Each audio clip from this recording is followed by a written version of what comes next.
আমার যে পাগল, আমার যে আশিক ওয়াইসুল করনি রাহমাতুল্লাহি আলাইহি, ওই ওয়াইসুল করনিকে এই জুব্বাটা জামা হাদিয়া দিয়ে দিবা। সুবহানাল্লাহ, জোরে কন্যা। শুধু কি জুব্বাটা হাদিয়া দিয়ে দিছে এমনটা না বাবা, এমনটা না। ওই উমর ফারুক রাদিয়াল্লাহু তাআলা আনহুকে ডাক দিয়ে বলেন, হে উমর, তোমার এত দাম, এত সম্মান, তুমি তবুও আমার ওয়াইসুল করনির কাছে তোমার নিজের জন্য দোয়া চাইবা। শুধু তা না, তা না, তা না, তোমার একার জন্য দোয়া চাইবা। শুধু এমনটা না, আমার গুনাহগার উম্মতের জন্য ওয়াইসুল করনির কাছে দোয়া চাইবা। কি জন্য জানো রে উমর? ওয়াইসুল করনি মার খেদমত করার কারণে আল্লাহ এত দামি তারে বানাইছে, এত সম্মান তাকে দিছে। এই জবান দিয়া আল্লাহর কাছে যা চাইবে আল্লাহ তা কখনো ফিরায়া দিবে না। এখন বউ তারে বুদ্ধি দিছে। বুদ্ধিটা হলো, তুমি আর তোমার মার সঙ্গে থাকতে পারবা না। কারণ হলো, আমি তোমার মার সঙ্গে চাকরানির কাজ করতে পারবো না।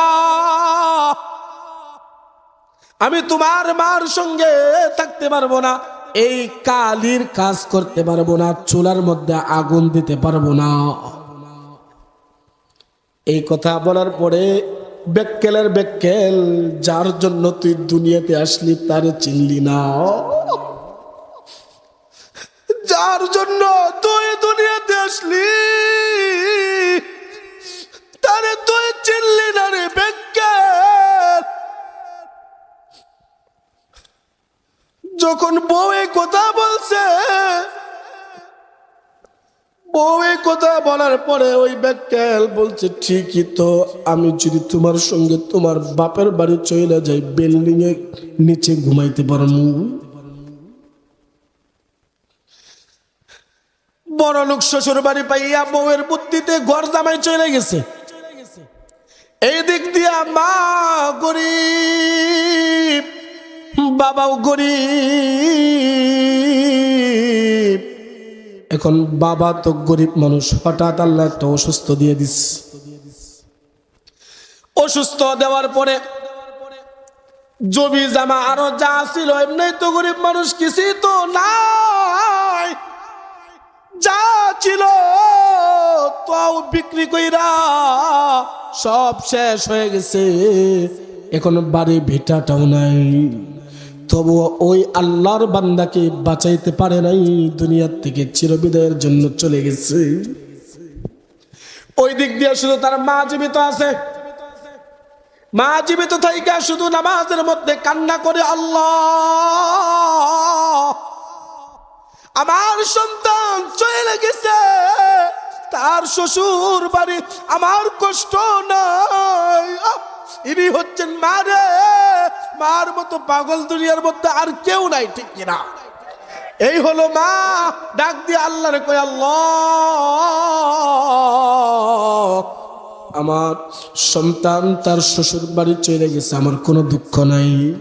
আমার দুঃখ হলো আমার স্বামী নাই, আমার তো স্বামী নাই।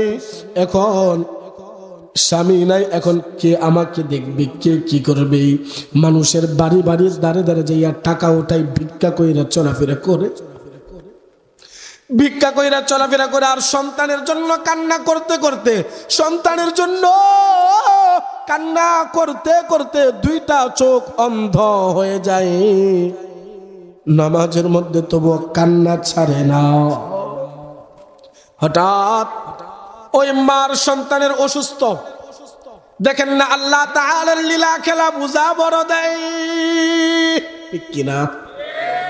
আল্লাহ তোমার লীলা খেলা কেউ বুঝে, কেউ বুঝে না।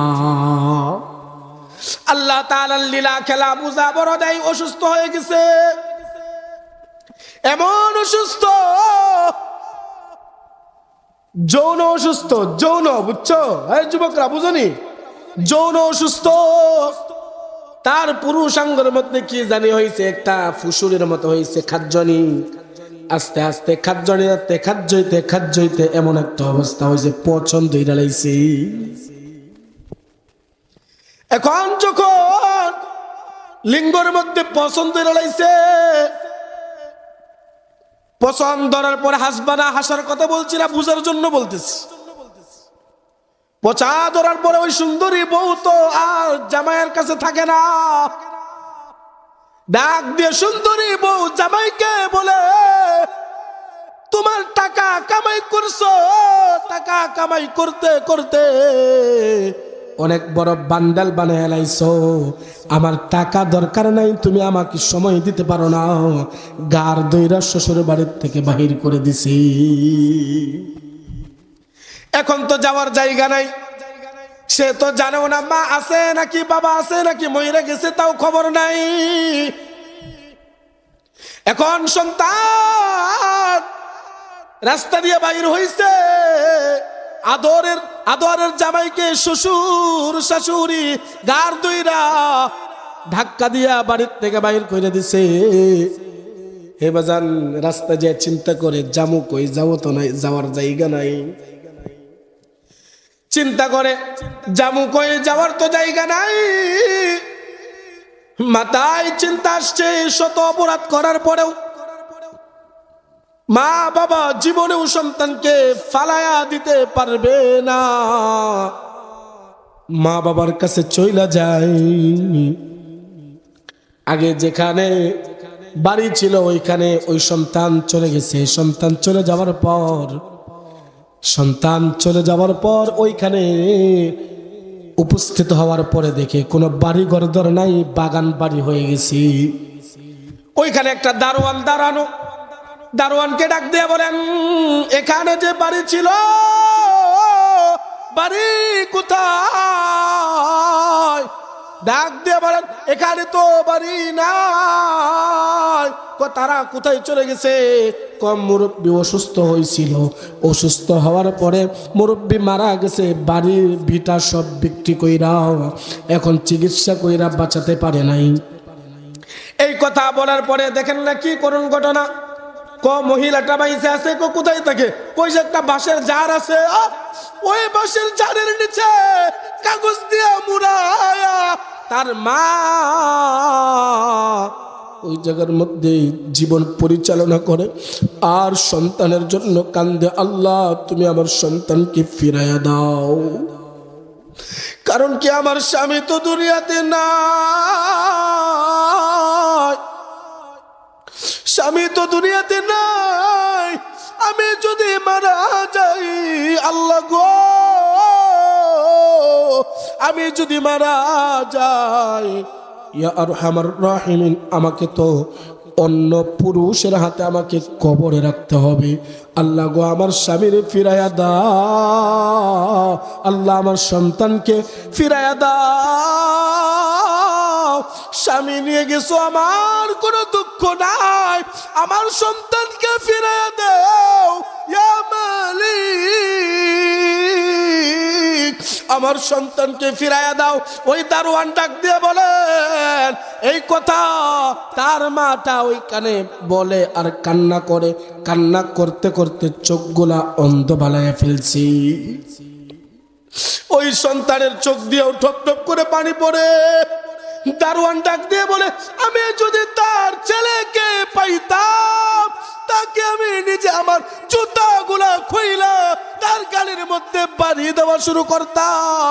এখন ছেলে ডাক দিয়ে বলে, আর বইল না, আর বইল না, আমি সেই কপাল পোড়া সন্তান, আমি সেই কপাল পোড়া সন্তান। আর এসব বলবা না, আমার একটু জায়গাটা ছিনায় দাও। এই কথা বলার পরে সন্তান যায় দেখি নামাজ আদায় করে, মা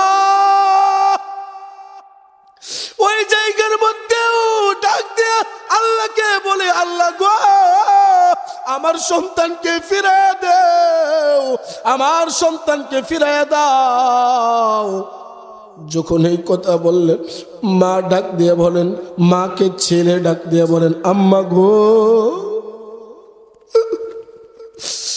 যখন ছেলে ডাক দিয়ে বলেন আম্মা গো, তখন বুঝেন মার কলেজাটা কেমন হয়ে গেছে। যখন ডাক দিয়ে বলে আম্মা গো, আল্লাহ তোমার দোয়া কবুল করছে, আমি হতভাগা তোমার সন্তান ফিরে আসছি, আর কোনোদিন যাব না।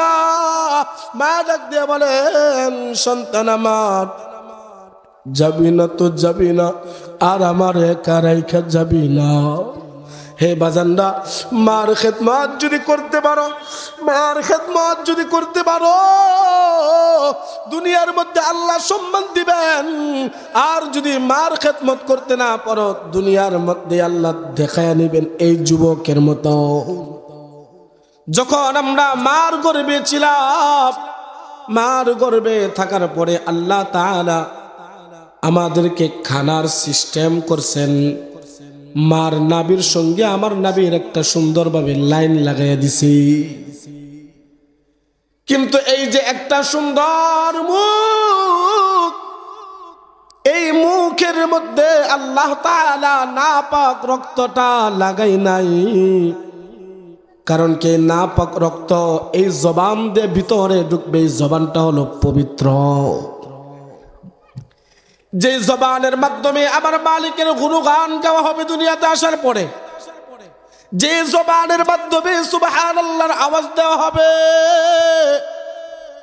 যে জবানের মাধ্যমে আল্লাহু আকবার বলা হবে, যে জবানের মাধ্যমে আলহামদুলিল্লাহর আওয়াজ দেওয়া হবে, এই জবানটার মধ্যে আল্লাহ তাআলা নাপাক রক্ত লাগাই নাই। কিন্তু আমরা কি করি, সিগারেট নামক নাপাক, গাঞ্জা, ইয়াবা, সুদ নামক নাপাক, এই মুখ দিয়ে আমরা পেটের ভিতরে ঢুকায় ফেলি, ঠিক কিনা?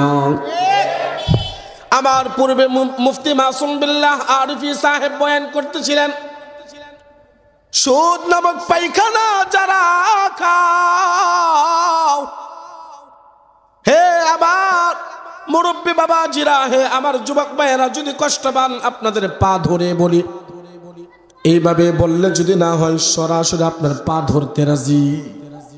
কারণ কি জানেননি, এই সুদ নামক পায়খানা কেউ খাইবা না। যারা সুদ খায় তাদের মতো নিকৃষ্ট দুনিয়ার মধ্যে আর কেউ নাই। কি জন্য জানো রে বাবা?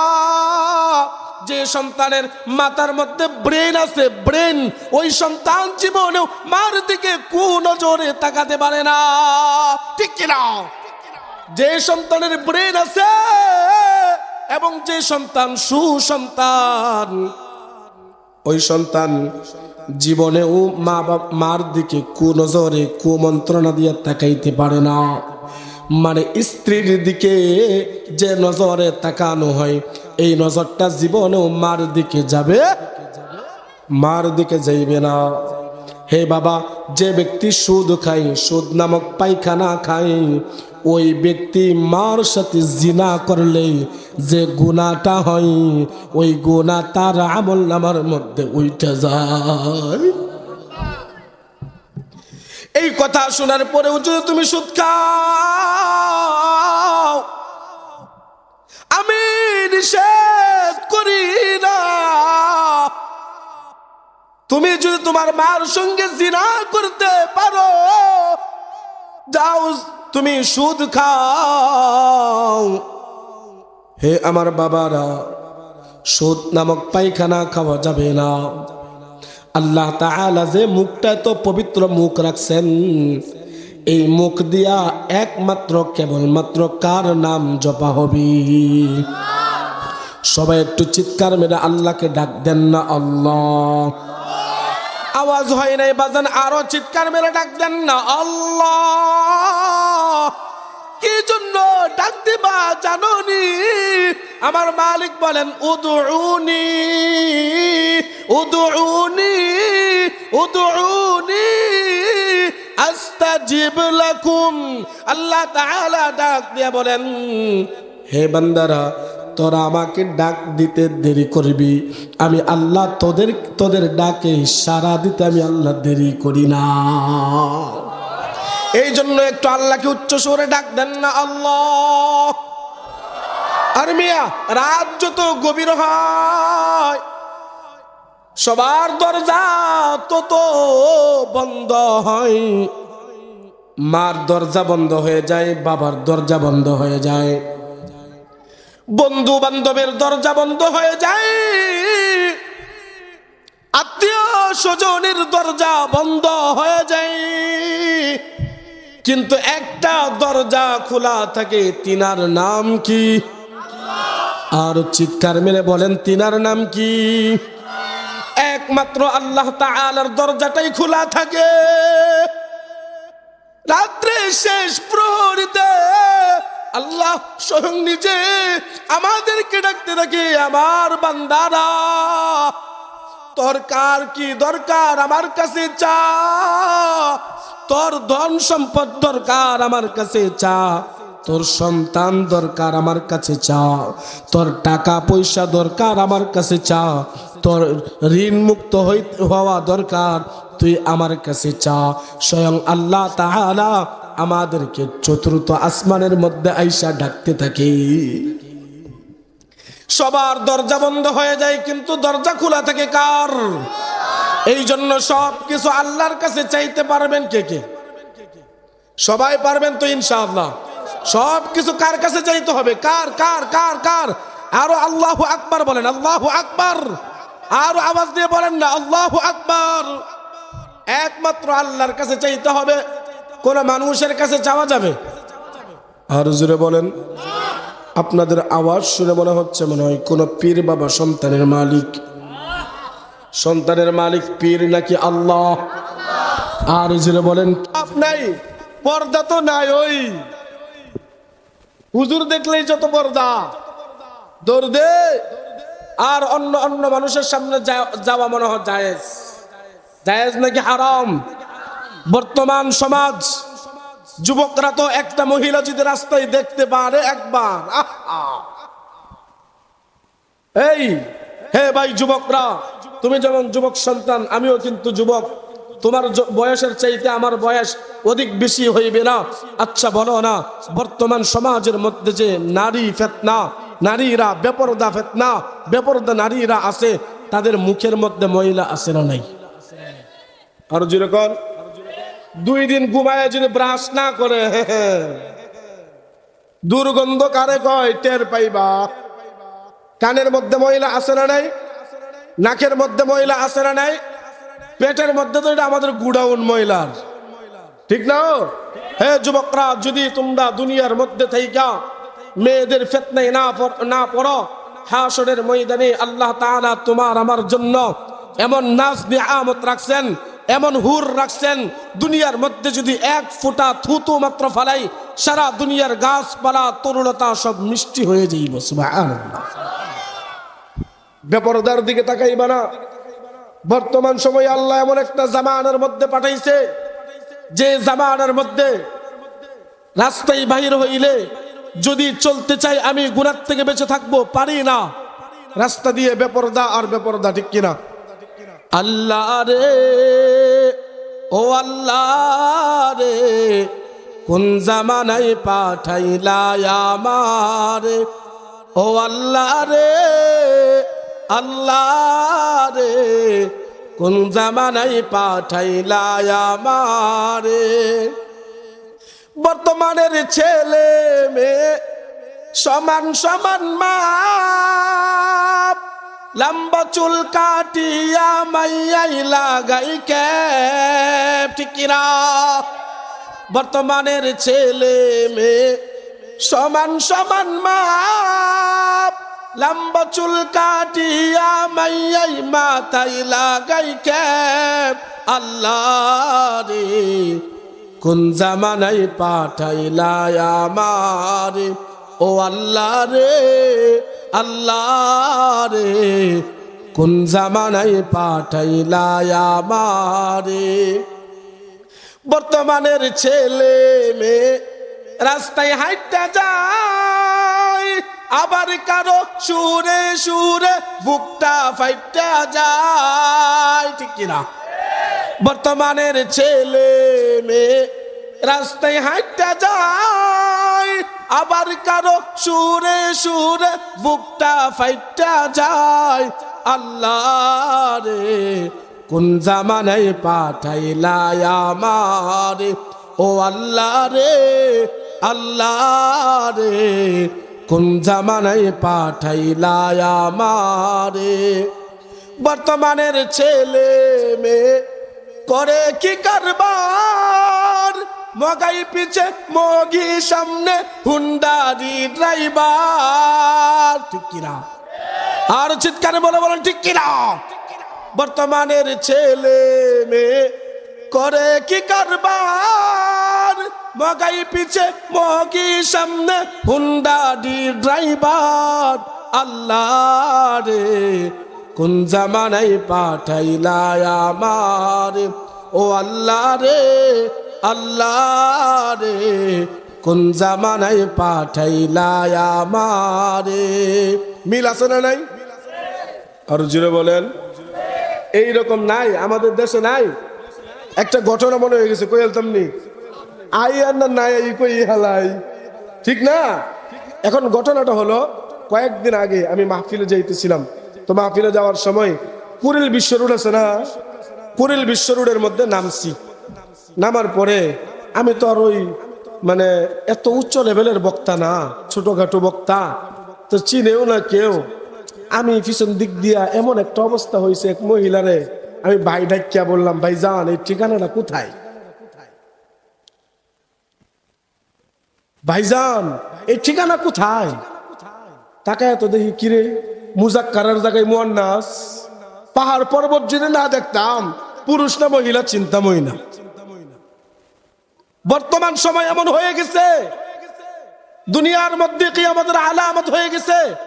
এখন তারা মনে করে তাদেরকে পর্দায় রাখলে মনে হয় তারা কষ্টের মধ্যে থাকবে। হে আমার মা বোনেরা, তোমাদেরকে দৃষ্টি আকর্ষণ করে বলছি, তোমাদেরকে ছোট করার জন্য বলছি না। তোমরা এমন একটা জামানা এসেছিল যে জামানার মধ্যে জাহিলিয়াতের জামানা, ওই জামানায় তোমাদের কোনো দাম সম্মান কিছুই ছিল না। আল্লাহর রাসূল সরকার দু আলম নবী দুনিয়ার মধ্যে আসার পরে তোমাদেরকে আল্লাহর রাসূল স্বয়ং নিজে সম্মানিত করেছেন, মা হিসাবে, বোন হিসাবে, কন্যা হিসাবে, এবং যথার্থ মর্যাদা দিয়েছেন নিজের স্ত্রী হিসাবে, ঠিক কিনা? আল্লাহর রাসূল স্বয়ং নিজে তোমাদেরকে এত সম্মানের আসনে আসীন করেছেন। শুধু তা না, আল্লাহর রাসূল সরকার দু আলম নবী মুহাম্মদ আরবি সাল্লাল্লাহু আলাইহি ওয়াসাল্লাম হাদিসের মধ্যে ঘোষণা করেন, আল জান্নাতু তাহতা আকদামিল উম্মাহাত। তোমাদের আগে জাহিলিয়াতের জামানায় রাসূল সাল্লাল্লাহু আলাইহি ওয়াসাল্লাম দুনিয়ার মধ্যে আসার আগে ঈসা আলাইহিস সালাম আল্লাহ তাআলার কাছে চলে যাওয়ার পর, আল্লাহ উঠায়া নেওয়ার পর কোন পয়গম্বর আসেন নাই। শেষ জামানার শেষ পয়গম্বর আল্লাহর রাসূল স্বয়ং নিজে আসছেন যখন, তখন আয়েশা দেখে মেয়েদের কোনো দাম নাই, মেয়েদের কোনো সম্মান নাই, ইজ্জত নাই। যদি কোনো পরিবারের মধ্যে কোনো কন্যা সন্তান জন্ম গ্রহণ করে, ওই পিতা লজ্জায় ঘৃণায় কাউকে মুখ দেখাতে পারতেন না। ওই জামানার মধ্যে আল্লাহর রাসূল আয়েশা এত সম্মান দিয়েছেন মা বোনদেরকে, একটা ঘটনা না বললি না। হে আমার আম্মা জানেরা, একটু গভীর মনোযোগ দিয়ে শুনবা। হে আমার বাবারা, আপনারাও শুনবেন। কেমন জামানার মধ্যে আল্লাহর রাসূল আসছিলেন এবং কেমন জামানার মধ্যে আয়েশা নূরের বাতি জ্বালায়া দিছে। কেমন নূরের বাতি জ্বালায়া দিছে। এমন একটা জামানায় আসার পরে, যে জামানার মধ্যে যদি কোনো পরিবারের মধ্যে মেয়ে সন্তান হইতো, ওই পরিবার কাউকে মুখ দেখাতে পারতো না, কন্যা সন্তান তাকে জীবিত মাটির নিচে চাপা দিয়ে দিত। এমন একটা সময় আল্লাহর রাসূল আসার পরে এবং সম্মান ফিরে দিয়েছে মা তোমাদেরকে। কেমন সম্মান! সরকার দু আলম নবী বলেন, আল জান্নাতু তাহতা আল জান্নাতু তাহতা আকদামিল উম্মাহাত। আল্লাহর রাসূল সরকার দু আলম নবী বলেন, মায়ের পায়ের নিচে হলো সন্তানের জান্নাত। আল্লাহু আকবার। আরো চিৎকার মেরে বলেন না আল্লাহু আকবার। আরো আওয়াজ দিয়ে বলেন না আল্লাহু আকবার। হে বাজার, মায়ের পায়ের নিচে সন্তানের জান্নাত স্বয়ং আল্লাহর রাসূল সরকার নিজে বলেন। আর মিয়া, মার মতো আপন দুনিয়ার মধ্যে আর কেউ হয় না। মার মতো আপন দুনিয়ার মধ্যে আর কেউ হয় না। মার মতো দরদি দুনিয়ার মধ্যে আর কেউ হয় না। এখানে অনেক আল্লাহর বান্দা আছো যাদের মা নাই। এখানে অনেক আল্লাহর বান্দা আছো, আমি জানি না কিন্তু আল্লাহ ভালো জানেন কার জানি বাবা নাই। যার মা নাই বাবা নাই, পর্দার আড়ালের মা বোনদের মধ্যে মানো আমার আম্মা জান আছে, জানি না কার জানি মা নাই, কার জানি বাবা নাই। হে আমার বাবারা, গভীর মনোযোগ দিয়ে শুনবেন। যার মা নাই, যার বাবা নাই, সে বুঝে বাবা মা হারা কত জ্বালা, কত বেদনা। তোমার যতই ডানা কাটা পরি সুন্দরী স্ত্রী হয়ে যাক, বাড়ির মধ্যে যায় দেখবা তোমার স্ত্রী নাকে তেল দিয়ে ঘুমাইছে, কিন্তু যার মা আছে একটা টুকা দিতে দেরি হবে, আর এটা বলতে দেরি হবে না, বাবা তুই কি আইছো। আর তোমার ডানা কাটা পরি সুন্দরী মহিলা দেখবা নাকে তেল দিয়ে ঘুমাইছে, 100 বাড়ি দেবা, দরজায় 100 টক টক করবা। তার ঘুম তো এমন ঘুমাইছে, ঘুম থেকে উঠতে পারে না। কিন্তু মাও তো মহিলা, আমার স্ত্রীও তো মহিলা, দুইজনের মধ্যে পার্থক্য হলো আসমান জমিন পার্থক্য। কেমন আসমান জমিন?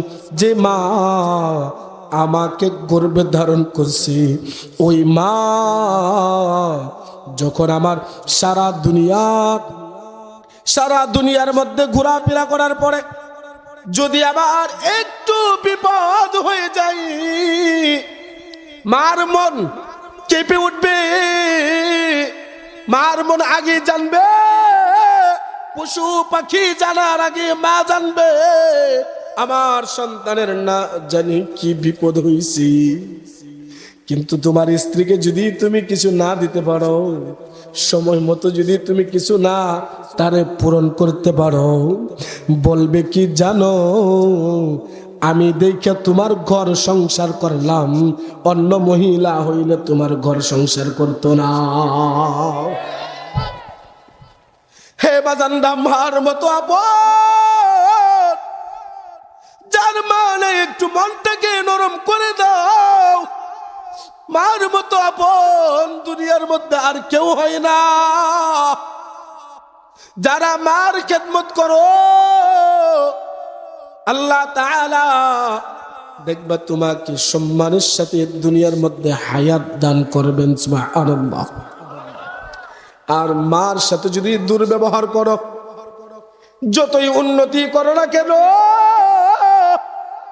ওই উন্নতির মধ্যে দেখবা বরকত নাই, বরকত পাইবা না।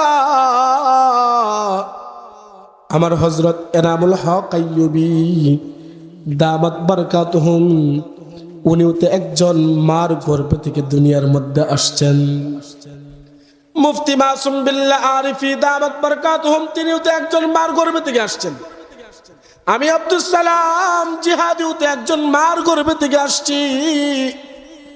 দেখবেন একজন আলেমের মা বাবা জীবনে বৃদ্ধাশ্রমে পাওয়া যাবে না।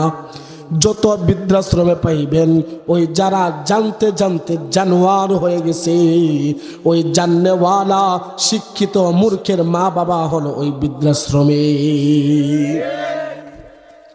এই জন্য বলি রে বাবা, যতই শিক্ষা গ্রহণ করো, যত শিক্ষা গ্রহণ করো, যদি মা বাবাকে খেদমত করতে না পারো, দেখবা দুনিয়ার মধ্যে আল্লাহ তোমারে দেখায়া নিব। আমার হযরত এনামুল হক আইয়ুবী সাহেব দামাত বরকাতুহুমের হযরত আল্লামা খালিদ সাইফুল্লাহ আইয়ুবী সাহেব দামাত বরকাতুহুম আমাদের হযরত ওয়ালা একটা বই লিখছেন খুতুবাতে আইয়ুবী। ওইখানে সুন্দর করে একটা ঘটনা উল্লেখ করা হয়েছে। দুনিয়ার মধ্যে মার খেদমত না করার কারণে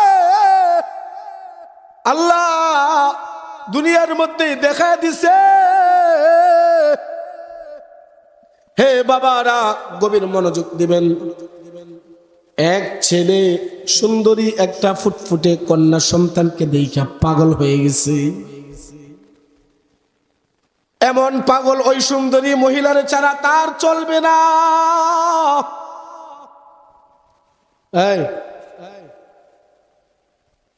সুন্দরী মহিলার ছাড়া তার চলবে না। সুন্দরী ওই মহিলারই লাগবো। এমন পাগলা দুনিয়ার মধ্যে আছে না নাই? আর চিৎকার মনে বলেন আছে না নাই? ওরে ছাড়া আর কাজ হবে না। এখন তো বিয়ে করে নিয়ে আসছে, এখন তো সুন্দরী মহিলার বিয়ে করছে। বিয়ে করার পরে সুন্দরী তো সুন্দরী, আবার হলো টাকাওয়ালা, বাবার টাকার অভাব নাই। এখন তো তার দেমাগ দেখে কেনা, ঠিক কিনা? ঠিক কিনা যেরকম এখন এমনি তো সুন্দরী, মানে মামুন আর লাইলার মতো। মানে এইরকম দেখবেন একটা ভিডিও আমরা মাঝে মাঝে দেখি, মামুন আর লাইলা। মামুনের বয়স হইল অল্প, লাইলার বয়স হলো বেশি। এখন ওই ঘটনাটাও এইরকমই ধরেন সিস্টেম। সুন্দরী মহিলা পাওয়ার পরে আবার বড় লোক পাওয়ার পর এখন তো মার বাড়িতে আসছে। মা হলো গরিব মানুষ, বাবা হলো গরিব মানুষ। এখন বউ তারা বুদ্ধি দিছে। বুদ্ধিটা হলো, তুমি আর তোমার মার সঙ্গে থাকতে পারবা না। কারণ হলো, আমি তোমার মার সঙ্গে চাকরানির কাজ করতে পারবো না। আমি তোমার মার সঙ্গে থাকতে পারবো না, এই কালির কাজ করতে পারবো না, চুলার মধ্যে আগুন দিতে পারবো না। এই কথা বলার পরে বেক্কেলের বেক্কেল, যার জন্য তুই দুনিয়াতে আসলি তারে চিনলি না। যার জন্য তুই দুনিয়াতে আসলি তারে তুই চিনলি না রে বেক্কেল। যখন বউ এই কথা বলছে, বউ এই কথা বলার পরে ওই বেক্কেল বলছে, ঠিকই তো, আমি যদি তোমার সঙ্গে তোমার বাপের বাড়ি চলে যাই, বিল্ডিং এর নিচে ঘুমাইতে পারবো। বড় লোক শ্বশুর বাড়ি পাইয়া বউয়ের বুদ্ধিতে ঘর জামাই চলে গেছে। এই দিক দিয়া মা গরিব, বাবাও গরিব। এখন বাবা তো গরিব মানুষ, হঠাৎ আল্লাহ একটা অসুস্থ দিয়ে দিস। অসুস্থ দেওয়ার পরে জমি জামা আরো যা ছিল, এমনি তো গরিব মানুষ, কিছুই তো নাই।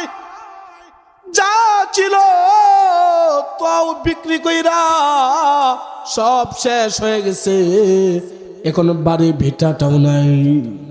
তবুও ওই আল্লাহর বান্দাকে বাঁচাইতে পারে নাই, দুনিয়ার থেকে চিরবিদায়ের জন্য চলে গেছে। ওই দিক দিয়ে শুধু তার মা জীবিত আছে। মা জীবিত থাইকা শুধু নামাজের মধ্যে কান্না করে, আল্লাহ আমার সন্তান চলে গেছে, তার শ্বশুর বাড়ি, আমার কষ্ট নাই। ইনি হচ্ছেন মা রে, মার মতো পাগল দুনিয়ার মধ্যে আর কেউ নাই, ঠিক কিনা? এই হলো মা। ডাক দিয়ে আল্লাহরে কয়, আল্লাহ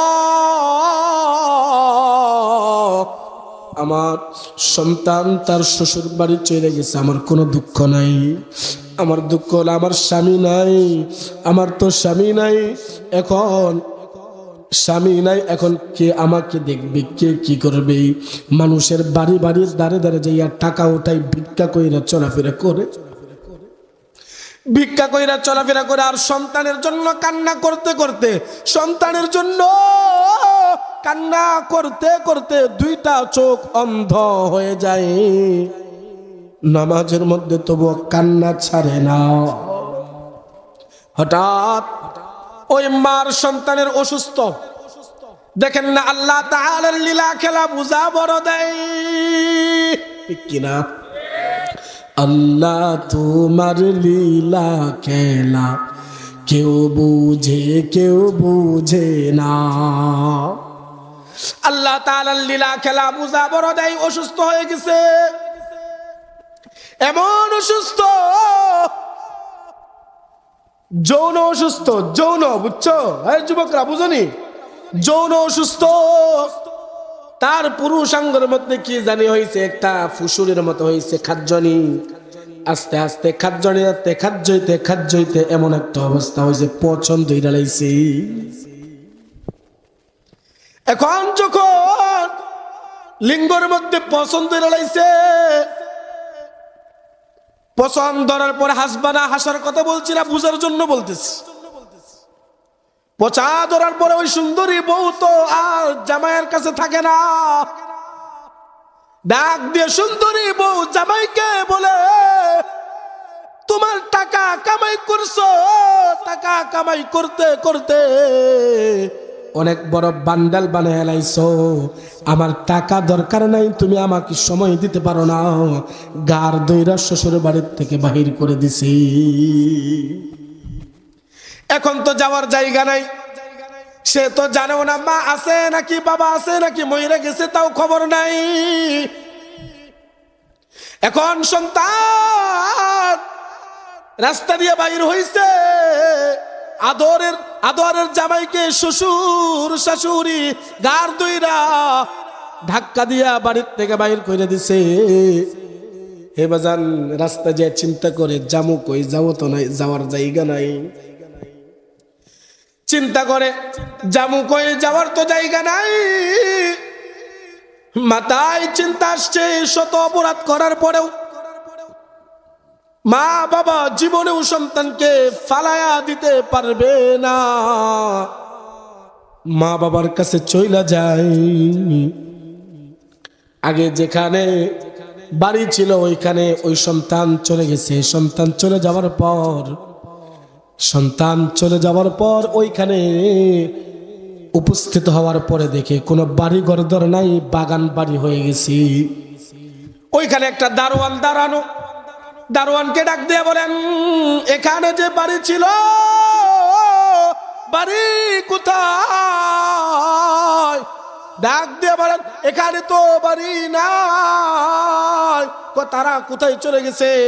কম মুরব্বী অসুস্থ হয়েছিল, অসুস্থ হওয়ার পরে মুরব্বী মারা গেছে, বাড়ির ভিটা সব বিক্রি কইরা এখন চিকিৎসা কইরা বাঁচাতে পারে নাই। এই কথা বলার পরে দেখেন না কি করুন ঘটনা। মহিলাটা বাইসে আছে, কোথায় থাকে? ওই যে একটা বাঁশের জার আছে, ওই বাঁশের জারের নিচে কাগজ দিয়ে মুড়ায়া তার মা ওই জায়গার মধ্যে জীবন পরিচালনা করে আর সন্তানের জন্য কান্দে, আল্লাহ তুমি আমার সন্তানকে ফিরাইয়া দাও। কারণ কি, আমার স্বামী তো দুনিয়াতে নাই, স্বামী তো দুনিয়াতে নাই। আমি যদি মারা যাই, আল্লাহ গো, আমি যদি মারা যাই, ইয়া আরহামার রাহিমিন, আমাকে তো অন্য পুরুষের হাতে আমাকে কবরে রাখতে হবে। আল্লাহ গো, আমার স্বামীরে ফিরাইয়া দাও, আল্লাহ আমার সন্তানকে ফিরাইয়া দাও। স্বামী নিয়ে গেছো, আমার কোনো দুঃখ নাই, আমার সন্তানকে ফিরাইয়া দাও ইয়া মালিক। আমার সন্তানকে ফিরাইয়া দাও। ওই দারোয়ান ডাক দিয়ে বলেন, এই কথা তার মাটা ওইখানে বলে আর কান্না করে, কান্না করতে করতে চোখগুলা অন্ধ বানাইয়া ফেলছি। ওই সন্তানের চোখ দিয়েও ঠপ ঠপ করে পানি পড়ে। দারোয়ান ডাক দিয়ে বলে, আমি যদি তার ছেলেকে পাইতাম, তাকে আমি নিজে আমার জুতাগুলা খুইলা তার গালের মধ্যে বাড়ি দেওয়া শুরু করতাম। এখন ছেলে ডাক দিয়ে বলে, আর বইল না, আর বইল না, আমি সেই কপাল পোড়া সন্তান, আমি সেই কপাল পোড়া সন্তান। আর এসব বলবা না, আমার একটু জায়গাটা ছিনায় দাও। এই কথা বলার পরে সন্তান যায় দেখি নামাজ আদায় করে মা ওই জায়গার মধ্যেও ডাক দিয়ে আল্লাহকে বলে, আল্লাহ গো, আমার সন্তানকে ফিরিয়ে দাও, আমার সন্তানকে ফিরিয়ে দাও। যখন এই কথা বললেন, মা ডাক দিয়ে বলেন, মাকে ছেলে ডাক দিয়ে বলেন, আম্মা গো। যখন ছেলে ডাক দিয়ে বলেন আম্মা গো, তখন বুঝেন মার কলেজাটা কেমন হয়ে গেছে। যখন ডাক দিয়ে বলে আম্মা গো, আল্লাহ তোমার দোয়া কবুল করছে, আমি হতভাগা তোমার সন্তান ফিরে আসছি, আর কোনোদিন যাব না। মা ডাক দিয়ে বলেন, সন্তান আমার, যাবি না তো যাবি না, আর আমার একা রাইখা যাবি না। হে বাজানরা, মার খেদমত যদি করতে পারো, মার খেদমত যদি করতে পারো, দুনিয়ার মধ্যে আল্লাহ সম্মান দিবেন। আর যদি মার খেদমত করতে না পারো, দুনিয়ার মধ্যে আল্লাহ দেখায় নেবেন এই যুবকের মতো। আর মার খেদমত করলে কি ফায়দা হয়? রসুলের জামানায় একজন মুসলমান হয়েছিলেন একজন ব্যক্তি। ওই ব্যক্তি মুসলমান হওয়ার পরে রসুলের জামানায় তবুও সে সাহাবী হয় নাই। কারণ হচ্ছে কি জানেন? আল্লাহর রসুল স্বয়ং নিজেকে দেখে নাই। যদি আল্লাহর রসুলকে দেখতো তাহলে সে সাহাবী হয়ে যেত। আল্লাহর রসুলকে দেখে নাই, কিন্তু রসুলের জামানায় মুসলমান হয়েছেন। মার খেদমত না করলে কি আল্লাহ দুনিয়াতে দেখাই শুনছেন। এখন শুনেন না, মার খেদমত করলে আল্লাহ দুনিয়ার মধ্যে কেমন সম্মান দান করেন। রসুলের জামানায় হাদিসের মধ্যে আসছে, রসুলের জামানায় যখন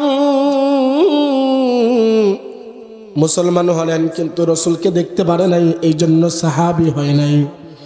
যদি রসুলকে দেখতো, রসুলকে দেখার সাথে সাথে সাহাবী হয়ে যাইত।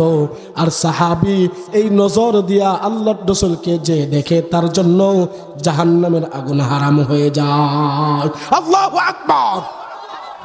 আর মিয়া, স্বপ্নে দেখলেই তো আল্লাহর রসুলকে, যে আল্লাহর বান্দা স্বপ্নে আল্লাহর রসুলকে দেখবেন, ওই ব্যক্তির জন্য জাহান্নামের আগুন হারাম। ওই ব্যক্তির জন্যই তো জাহান্নামের আগুন হারাম হয়ে যায়, জান্নাত ওয়াজিব হয়ে যায়। সুবহানাল্লাহ। হে বাজান, রসুলের জামানায় যখন মুসলমান হলেন, কিন্তু রসুলকে দেখতে পারেন নাই। রসুলকে না দেখতে পারে নিজের অন্তরের মধ্যে দুঃখ কষ্ট ভরা।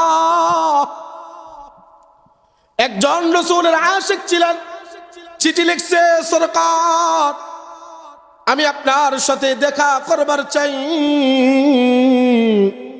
সরকার দু আলম নবী মুহাম্মদ আরবি সাল্লাল্লাহু আলাইহি ওয়াসাল্লাম বলেন, দেখা করতে পারো। আবার ওই আশিক নিচে দিয়া লিখছে, আল্লাহর রাসূল গো, আমার ঘরে মা আছে, কিন্তু মা যে আছে, মা অসুস্থ। এখন মাকে রাইখা কি আপনার কাছে দেখা করতে পারবো কিনা? সরকার দু আলম নবী মুহাম্মদুর রাসূলুল্লাহ সাল্লাল্লাহু আলাইহি ওয়াসাল্লাম ডাক দিয়ে বলেন, হে আমার আশিক, তোমার ঘরে যেহেতু মা আছে, কিন্তু মা অসুস্থ, মারে রাইখা আমার সাথে দেখা করার চাই, আমার সাথে দেখা করার চাইতে তোর মার খেদমত করা জরুরি। আল্লাহু আকবার। মার খেদমত করা আল্লাহর রাসূলের সাথে দেখা করার চাইতে জরুরি। সরকার নিজে বলেন, হে আমার বাজানরা গভীর মনোযোগ দিবেন। হাদিস শরীফের মধ্যে লেখে, যে ব্যক্তিটা আল্লাহর রাসূলের জামানায় মুসলমান হওয়ার পরেও আল্লাহর রাসূলকে দেখতে পারে নাই, সাহাবী হয় নাই, তার নাম হাদিসের মধ্যে লেখেন, কিতাবে পাওয়া যায়, যার নাম হচ্ছে ওয়াইসুল করনি রাহমাতুল্লাহি আলাইহি। আল্লাহর রাসূলের কাছে লেখছেন, আবার চিঠি লেখছেন, হে সরকার, ঠিক আছে আপনার সাথে দেখা করতে পারবো না, আমার মনে চাই আমি আপনার সাথে একটা যুদ্ধে যাইব। আল্লাহু আকবার। আর আওয়াজ দিয়ে বলেন না আল্লাহু আকবার। আমার মনে চাই আমি আপনার সাথে যুদ্ধের ময়দানে যুদ্ধে অংশগ্রহণ করব। সরকারে দো আলম নবী ডাক দিয়ে বলেন, হে আমার ওয়াইস, আমার সাথে দেখা করার দরকার নেই। আরে মিয়া, শুধু কি পয়গম্বরী মার তো দাম দিছে মিয়া। আল্লাহ তাআলা স্বয়ং নিজে বলেন, ওয়াকাদা রাব্বুকা আল্লা তা'বুদু ইল্লা ইয়্যাহু ওয়া বিল ওয়ালিদাইনি ইহসানা।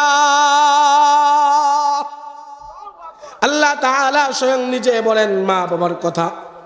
আল্লাহ তাআলা বলেন, হে আমার বান্দারা, যে পর্যন্ত তোমরা জীবিত থাকবা, যে পর্যন্ত হায়াত আছে হায়াত, ওই পর্যন্ত আমি আল্লাহ তাআলার গোলামি করা তোমাদের উপর ফরজ। ওই পর্যন্ত আল্লাহ পাকের গোলামি করা আমাদের উপর ফরজ। ওই পর্যন্ত তোমার মা বাবার খেদমত এবং মা বাবার সঙ্গে সৎ ব্যবহার করাও তোমাদের উপর ফরজ। সরকারে দো আলম নবী ওয়াইসুল করনীকে ডাক দিয়ে বলেন, ওয়াইসুল করনী রে, আমার সাথে যুদ্ধে যাওয়ার দরকার নাই, যা তোর মা কে গোসল করা, তোর মার কাপড় পরিষ্কার কর, তোর মাকে গোসল করা, তোর মার খেদমত কর। তবু আমার সঙ্গে যুদ্ধে যাওয়ার দরকার নাই, আমার সাথে যুদ্ধে যাওয়ার চাইতে মা বাবার খেদমত করা জরুরি। আল্লাহু আকবার। মা কি কত দাম, সরকারে দো আলম নবী কত সম্মান দেখিয়েছেন। হে আমার আম্মা জানেরা, গভীর মনোযোগ দিবেন। আল্লাহর রাসূল দুনিয়ার মধ্যে আসার পরে আপনাদের সম্মান ইজ্জত আল্লাহর রাসূল নিজে স্বয়ং নিজে বাড়াইছেন। হে আমার মা বোনরা, হে আমার পর্দার আড়ালের মা বোনেরা, গভীর মনোযোগ দিবেন। ওই ওয়াইসুল করনী যখন বললেন, হে সরকার, আমি যুদ্ধে যাইতে চাই, ওয়াইসুল করনীকে আল্লাহর রাসূল বলেন, যুদ্ধে যাওয়ার দরকার। আর জোরে বলেন দরকার। আগে মা বাবার খেদমত করো। কেমন আশিক ছিলেন, কেমন পাগলা ছিলেন রাসূলের, কেমন আশিক, কেমন পাগলা ছিলেন রাসূলের। উহুদের ময়দানে শুনতে পাইলেন আল্লাহর রাসূলের দাঁত মুবারক শহীদ হয়ে গেছে।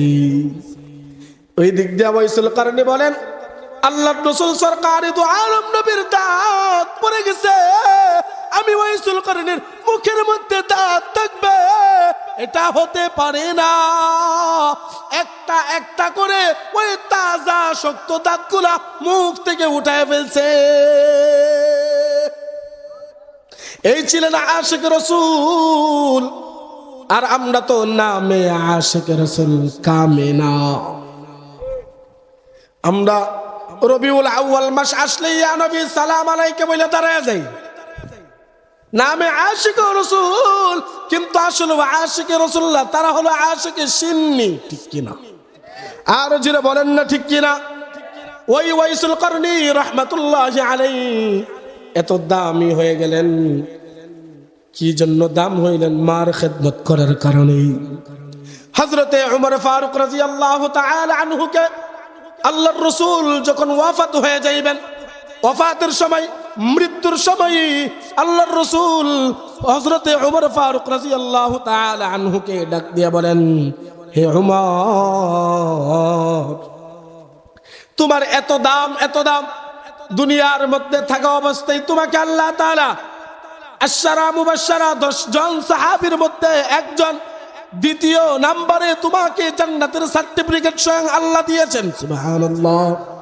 শুধু এটাই না, আমার পরে যদি কেউ শেষ জামানার শেষ পয়গম্বর, শেষ নবী দুনিয়ার মধ্যে হইতো, আল্লাহ তোমারে শেষ জামানার শেষ পয়গম্বর বানায়া পাঠাইয়া দিত। হে উমর, এই যে একটা জুব্বা দেখতেছো, জুব্বা, এই জুব্বাটা আমি তোমার কাছে আমানত দিয়ে গেলাম। আমার যে পাগল, আমার যে আশিক ওয়াইসুল করনি রাহমাতুল্লাহি আলাইহি, ওই ওয়াইসুল করনিকে এই জুব্বাটা যাওয়া হাদিয়া দিয়ে দিবা। সুবহানাল্লাহ, জোরে কন্যা।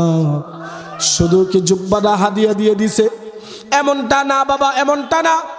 ওই উমর ফারুক রাদিয়াল্লাহু তাআলা আনহুকে ডাক দিয়ে বলেন, হে উমর, তোমার এত দাম, এত সম্মান, তুমি তবুও আমার ওয়াইসুল কারণের কাছে তোমার নিজের জন্য দোয়া চাইবা। শুধু তা না, তোমার একার জন্য দোয়া চাইবা। শুধু এমনটা না, আমার গুনাহগার উম্মতের জন্য ওয়াইসুল কারণের কাছে দোয়া চাইবা। কি জন্য জানো রে উমর? ওয়াইসুল কারনি মার খেদমত করার কারণে আল্লাহ এত দামি তারে বানাইছে, এত সম্মান তাকে দিছে। এই জবান দিয়া আল্লাহর কাছে যা চাইবে আল্লাহ তা কখনো ফিরায়া দিবে না। এই জন্য মা বাবার খেদমত দরকার আছে না নাই? আরো চিৎকার মেরে বলেন না, আরো আওয়াজ দিয়ে বলেন না। মা বাবার খেদমত, মার মতো দরদি দুনিয়ার মধ্যে বন্ধু কেউ পাইবা না। মা বাবার খেদমত করবা তো আল্লাহ দুনিয়ার মধ্যে তোমাকে সম্মান দিবেন। আরে মিয়া, এখানে এই জায়গার মধ্যে বসা তো চারটিখানি বিষয় না। আল্লাহ যদি কবুল না করতো, আরে মিয়া, আল্লাহ কবুল করছে শুধু মা বাবার দুয়ার বরকত, দোয়া করছেন তাই কবুল করছে। তুমি যত বড় জজ, ব্যারিস্টার, এমপি, মন্ত্রী, প্রাইম মিনিস্টার হয়ে যাও, মা বাবার দোয়া ছাড়া ওই বড় আসনে, সম্মানের আসনে যাওয়া সম্ভব না। এখানে বসছি, প্রতিদিন আলোচনা করি, প্রতিদিন বয়ান করি। এখানে আসার আগেও আরেকটা ত্রিশাল থেকে করে আসছি। আমার হযরত এনামুল হক আইয়ুবী সাহেব দামাত বরকাতুম দৈনিক 4 থেকে 5টা বয়ান করেন। আল্লাহু আকবার। দৈনিক 4 থেকে 5টা বয়ান করেন। মা বাবার দোয়া ছাড়া এই পর্যন্ত আসতে পারে নাই। এই জন্য বলি রে বাজান, হে যুবক ভাই, তোমাদের পা ধরে বলি, যারা মা বাবার সাথে এতদিন দুর্ব্যবহার করছো, মা বাবার সাথে এতদিন খারাপ আচরণ করছো, বাড়িতে যাইয়া যখন ডাক দিবা, আম্মা গো, ও আম্মা, আমি অনেক ভুল করে ফেলেছি, আম্মা তুমি আমাকে মাফ কইরা দাও। দেখবারে যুবক, তোমার মার চোখ দিয়া টপ টপ করে পানি বাহির হইতে শুরু করবি। বাবাকে যদি তুমি জড়ায়া দইরা বলো, বাবা আমার ভুল করেছি, ও বাবা আমাকে মাফ করে দাও, বাবা জীবনেও মাফ না কইরা পারবে না। বাবা জীবনেও মাফ না কইরা পারবে না। এই জন্যই বলি রে, মা বাবার কাছে সবসময় দোয়া চাওয়া। এই জন্য মা বাবার কাছে শুধু দোয়া চাইলেই হবে না, মা বাবার খেদমত দরকার আছে না নাই? আর যারা বলেন আছে না নাই? এখানে যারা যারা আছেন, আমি আপনাদেরকে অনুরোধ করছি, মা বাবার খেদমত কারা বুঝে জানেননি? মা বাবার খেদমত কারা বুঝে? যার মনের ভিতরে দ্বীনের জ্ঞান আছে তারা বুঝে মা বাবার খেদমত কত দাম।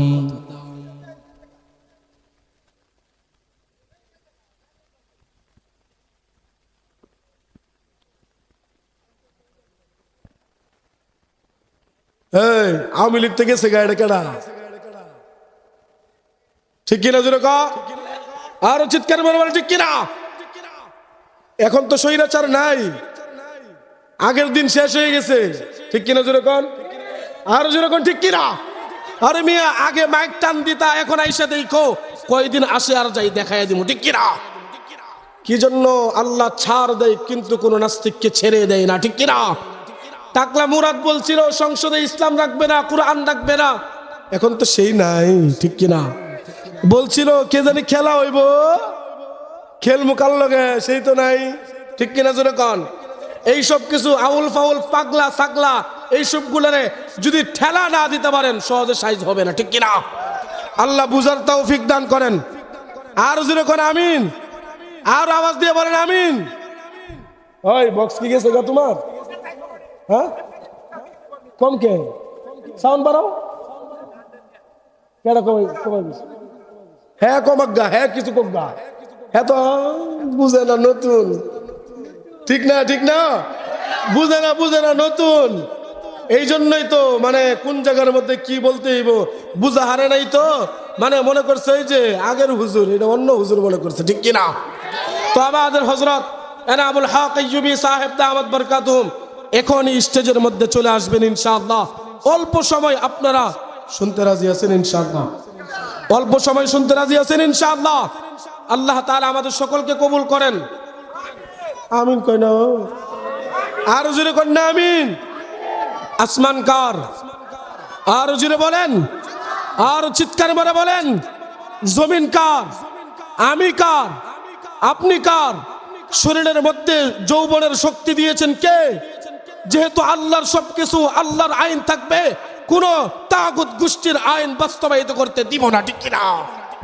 দেশের মধ্যে আর স্বৈরাচার হাসিনার মতো তোমরা যদি আবার মাথা গজে উঠতে চাও, আমি শুধু আওয়ামী লীগকে বলি না, আমি তো বিএনপিকে স্পষ্ট ভাষায় বলি কি জানেন? তোমরা এখনো ক্ষমতায় যাইতে পারো নাই, যা না যাওয়াতেই এখন যে পরিস্থিতি শুরু করছো, তোমাদেরকে আমরা বিশ্বাস কেমনে করি? কারণ হচ্ছে তোমার শরীরের মধ্যে তো প্রতিবাদের আগুন দাউ দাউ করে জ্বলছে। ঠিক কিনা? আর যেরকম ঠিক কিনা? যদি তেরিং বেরিং করো, যদি তেরিং বেরিং করো, আওয়ামী লীগকেও আমরা দেশ থেকে বিতাড়িত করতে ৪৫ মিনিট সময় লাগে নাই। তোমরাও যদি ইসলামের বিরুদ্ধাচরণ করো, কুরআনের বিরুদ্ধাচরণ করো, মাহফিলের বিরুদ্ধাচরণ করো, কোনো কারো হাত বাড়াইতে চাও, ওই হাত আর আস্ত রাখবো না। ঠিক কিনা? নাস্তিকতা নিপাত যাক, দিন ইসলাম জিন্দাবাদ। নাস্তিকতা নিপাত যাক, দিন ইসলাম জিন্দাবাদ। কোটি প্রাণের কি আওয়াজ, ক্ষুধাত্রহী ছাড় পাবে না, এই বাংলাটাই হবে না, মুসলমানরা জেগেছে আজ। ঠিক কিনা? যুবকরা আওয়াজ দিয়ে ঠিক কিনা? আর আওয়াজ দিয়ে ঠিক কিনা? নাস্তিকতা নিপাত যাক, দিন ইসলাম জিন্দাবাদ। নাস্তিকতা নিপাত যাক, দিন ইসলাম জিন্দাবাদ। কোটি প্রাণের কি আওয়াজ, ক্ষুধাত্রহী ছাড় পাবে না, এই বাংলাটাই হবে না, মুসলমানরা জেগেছে আজ। ও চলো চলো সামনে চলো, বজ্র কণ্ঠে আওয়াজ তোলো, সবাই মিলে একই তালে দাও না স্লোগান, নারায়ে তাকবীর। আওয়াজ হয় না, আওয়াজ ফিরত দিয়ে দিলাম। নারায়ে তাকবীর, নারায়ে তাকবীর। দিন ইসলাম, দিন ইসলাম জিন্দাবাদ, জিন্দাবাদ। মুসলমানের এই দেশেতে কাদিয়ানীদের ঠাঁই নাই। ঠিক কিনা? আর আওয়াজ দিয়ে বলেন ঠিক কিনা? আপনাদের পার্শ্ববর্তী ইউনিয়ন ধানীখোলাতে কাদিয়ানীদের আস্তানা তারা করতে চায়, এবং যারা আচ্ছা আপনাদের কাছে, আপনারা তো এলাকার গ্রামাঞ্চলের মানুষ, যদি কোনো ব্যক্তি বলে আমার নবীকে নবী মানে না, আবার মুসলমানও দাবি করে, তাদেরকে কি আমরা মুসলমান দাবিতে বাংলাদেশের মধ্যে রাখবো নাকি কাফের দাবিতে? আর আওয়াজ দিয়ে বলেন। ধানীখোলা তারা কাদিয়ানীদের একটা আস্তানা গড়বার চায়, যেহেতু মিডিয়ার যুগ তাদের কাছে যাবেই। স্পষ্ট ভাষায় বলছি, তোমরা দেশের মধ্যে থাকবা, তোমার নাগরিক অধিকার আছে। হিন্দু যেমনে থাকে তোমরাও থাকবা, খ্রিস্টান যেমনে থাকে তেমনি তোমরা থাকবা, ইহুদিরা যেমনে থাকে তেমনি তোমরা থাকবা।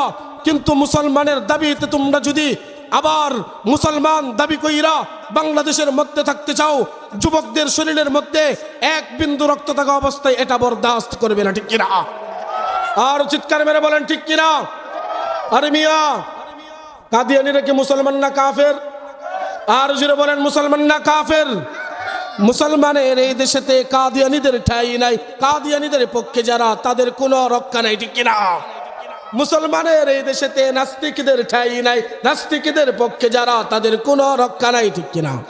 মুসলমানের এই দেশেতে থাকতে হলে কোরআন মানতে হবে, কোরআন না মানলে তারা বিতাড়িত হবে। ও চলো চলো সামনে চলো, বজ্র কণ্ঠে আওয়াজ তোলো, সবাই মিলে একই তালে দাও না স্লোগান, নারায়ে তাকবীর, নারায়ে তাকবীর। দিন ইসলাম, দিন ইসলাম জিন্দাবাদ, জিন্দাবাদ। আল্লাহ আমাদের সবাইকে কবুল করেন।